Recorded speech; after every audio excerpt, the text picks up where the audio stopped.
In the Middle East, the war between Israel and Hamas is still raging despite diplomatic efforts towards achieving a ceasefire. Hospital directors say at least 54 Palestinians have been killed in two separate Israeli airstrikes overnight, including a strike on a school sheltering displaced families in central Gaza.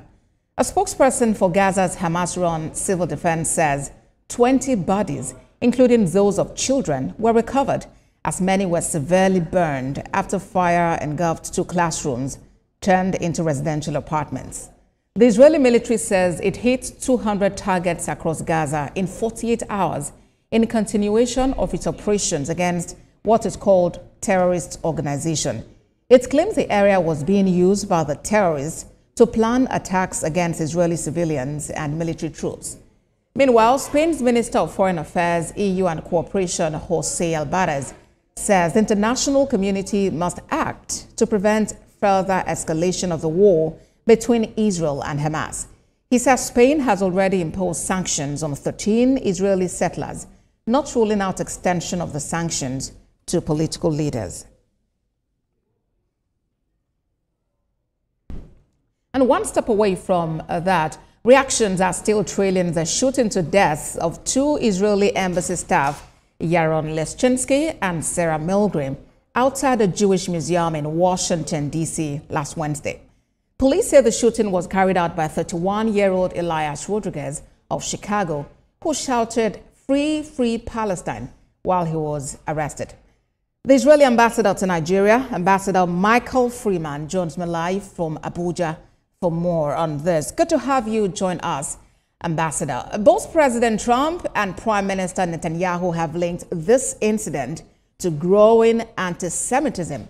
But how does the Israeli government hope to correct this growing trend in the face of the lingering war with Hamas?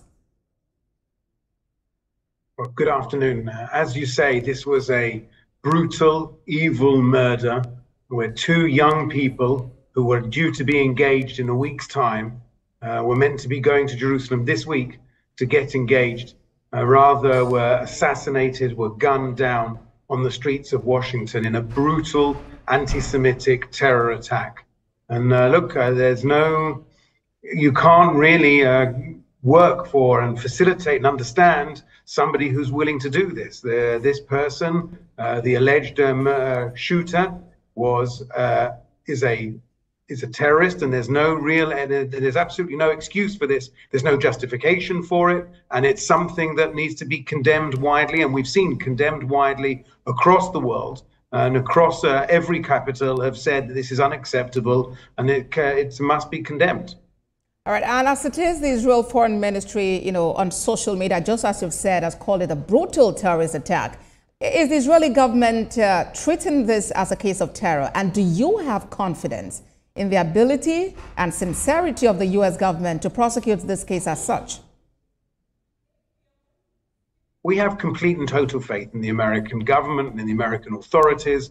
They've been acting very, very swiftly. We've seen the Attorney General, we've seen President Trump, we've seen all of the relevant law enforcement agencies very quickly, very swiftly, very clearly being involved in this. And we welcome and we thank our American colleagues for everything that they're doing in this case.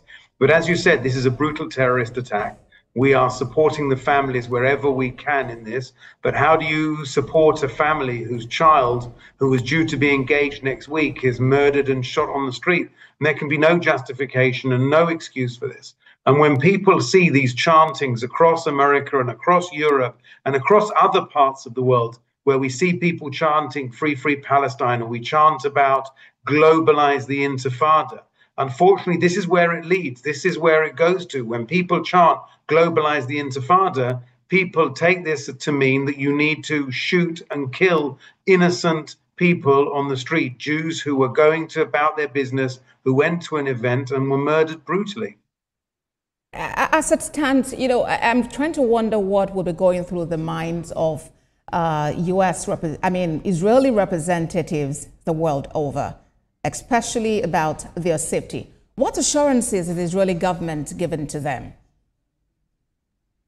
Well, the Israeli government provides us with security and safety throughout We have a very, very efficient and very, very strong and very well practiced security department that guards us and looks after us.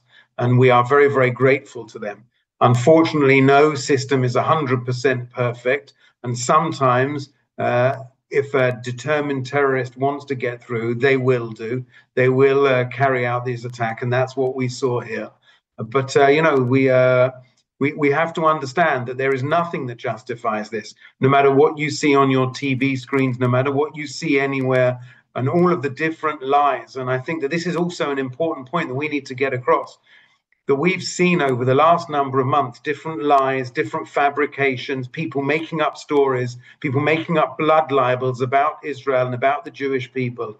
And when you do that, these words have consequences. Words have meanings. And what we're seeing is that people hear these words, they hear these made up stories, they hear these accusations against Israel that aren't true, and they go out and take actions in their own hands, extremist radical actions, in order to attack Jews and to attack Israelis and to murder them on the streets.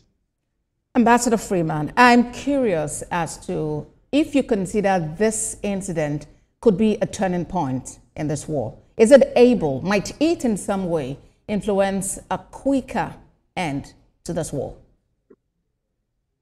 Okay, I wish it would.